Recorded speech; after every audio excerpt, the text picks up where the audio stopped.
alam mo na kung saan ka pupunta. Hello?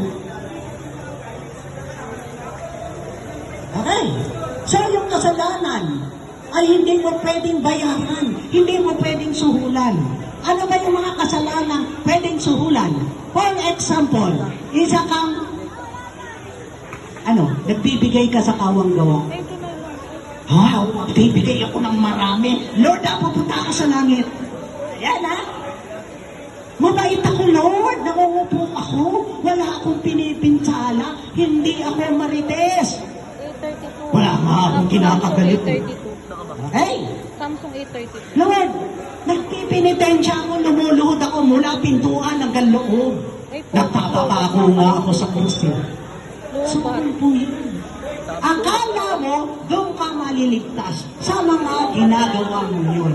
Pero sorry to tell, sinasabi ko po, hindi natin pwedeng bayaran ang ating mga kasalanan. Okay? The penalty of sin is death. Ang kabayaran ng kasalanan ay kamatayan. Kamatayan kamatayan sa dagat-dagatang apoy at kamatayan doon sa eternal life. Dalawa lang po ang pipiliin natin. Dalawa lang.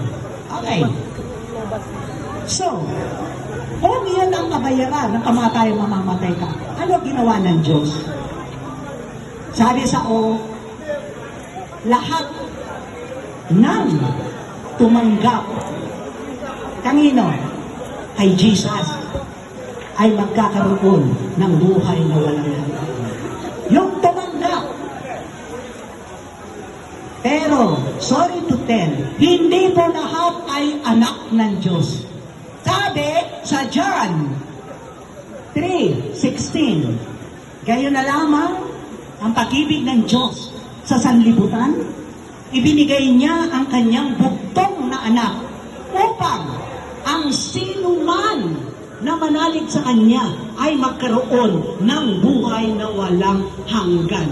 Ano po yung quote? Sino man. Wala naman sinabing lahat kayo. Sino man po. Sino man ang tanggapin si Jesus as your personal Lord and Savior, magkakaroon po ng buhay na walang hanggan. Dahil sabi po sa John 14:6, Jesus is the way, the truth, and the life. No one comes to the Father except Jesus. Si Jesus lang po. Kaya po hindi natin pwedeng suhulan ang Diyos para ka makaligtas. Tanggapin mo si Jesus as your personal Lord and Savior. Ngayon, kapag tinanggap mo siya, ito yung ino-offer niya, life with Jesus forever and ever. Napakasarap po ng salita ng Panginoon. Pero bakit po hindi natin maramdaman?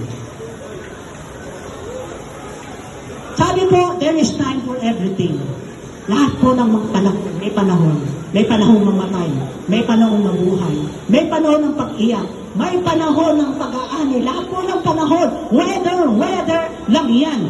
Kung ngayon ay hindi mo kilala ang Panginoon, hindi mo siya ina-acknowledge, dadating ang time, may gagamitin ng Diyos para sa iyo.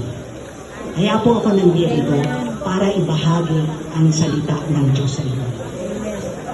Malinaw po ba yung pagka-explain ko sa inyo? Malinaw po. Okay.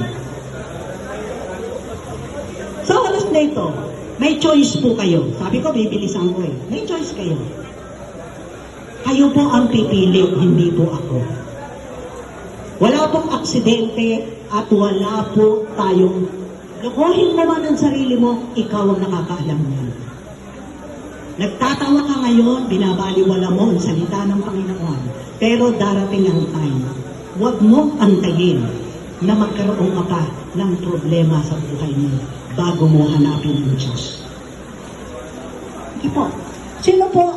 Kung sino po ang gustong tanggapin ng ating Panginoon, ipapanalangin ko po kayo. Itaas na lang po ang inyong mga kamay na may talagang pagpapumbaba. Magpapakumbaba po tayo sa ating Panginoon sa oras na ito.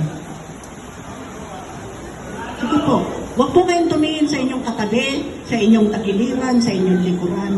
Humarap po kayo sa presensya ng ating Panginoon. Hindi po. Sa oras na ito, Panginoon, salamat po sa mga taong nagtataas ng kamay sa buhay nila na nakilala ka nila. Inaamin po namin. Po, sumunod po kayo sa akin, Panginoong Yesus, inaamin ko na ako ay makasalanan. Salamat po sa pagkamatay mo sa krus upang bayaran ako sa aking mga kasalanan. Sa oras na ito, tinatanggap kita bilang Panginoon at tagapagligtas ng aking buhay. Maghari ka sa aking puso. Kumilos ka sa aking buhay. Tinatanggap ko po ang buhay na walang hanggan. Sa pangalan ni Jesus. Amen. Sige po, ibaba niyo yung mga kamay niyo. Ipapanalangin ko po kayo. Sige po, pumigit po kayo at danasin niyo na maramdaman niyo ang presensya ng ating Panginoon. Salamat po aming Diyos Ama sa mga tao na kinilala ka. Panginoon, salamat po sa buhay nila.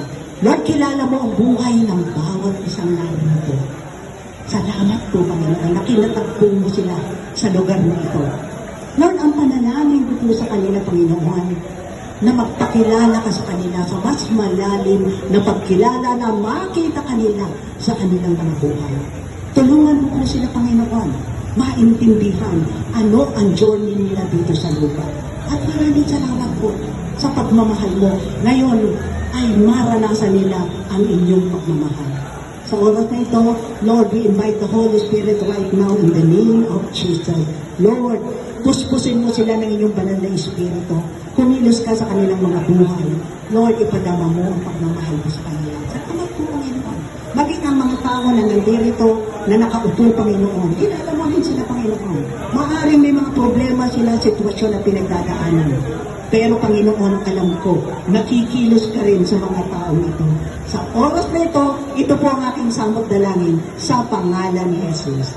Amen and Amen. Pakakpak po sa Panginoon. Alam niyo po, wala